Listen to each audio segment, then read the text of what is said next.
Ayan, good morning. Welcome to my mini vlog. Nandito nga pala kami ngayon sa Parola Park sa Sablayan. Ginala din namin ang mga chikiting dito. Ayan, kita nyo naman ang ganda ng view. At karamihan na nandito nga ngayon ay ang mga bata. Titingnan nga namin ang ahas dito na nakakulong. Grabe, ang laki. Mayroon ngang dalawang klase ng ahas. Yung isa is tinatawag nilang adwana. Ayan nga guys, tingnan nyo. Sobrang laki niyan.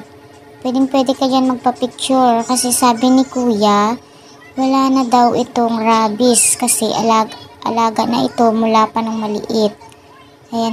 At ayan, tingnan nyo guys, sobrang ganda talaga ng view. Mapapaibig ka talaga dito sa ganda ng view. Ayan guys, ito yung ahas na gawa sa bato. Ayan, inilabas na nga ni kuya ang malaking ahas. At sabi nga may magpapipicture daw dito. Ayan, at ayan nga hinawak-hawakan na ng mga bata. Sobrang lamig pala nito guys, ng balat. Kaya tuwang-tuwa din yung mga bata na hawak-hawakan ito kasi malamig. Hindi naman siya as in nakakatakot. Ayan, inilagyan nga nila ng buhay na manok. Papakainin daw po ni kuya at ilang linggo na daw po itong hindi pa nakakakain. Ayan nga, at titingnan nga natin guys kung paano niya kakainin itong isang buong manok na buhay. Ayan nga guys.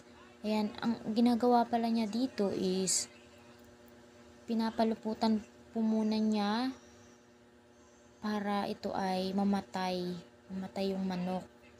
At uunti-untiin niya guys ito na mamatay, and then ayan, tingnan nyo naman guys kung paano. Ayan, kung paano niya papatayin yung isang buong manok. Ayan guys, tingnan nyo naman kung paano yan. Diba, parang nakakatakot siya tingnan, pero hindi naman po siya nangangagat ng tao. Bali yan po kasi ilang linggo na po kasi hindi kumakain, kaya papakainin daw po ni kuya. Yan, ganyan po pala sila kapag nagugutom.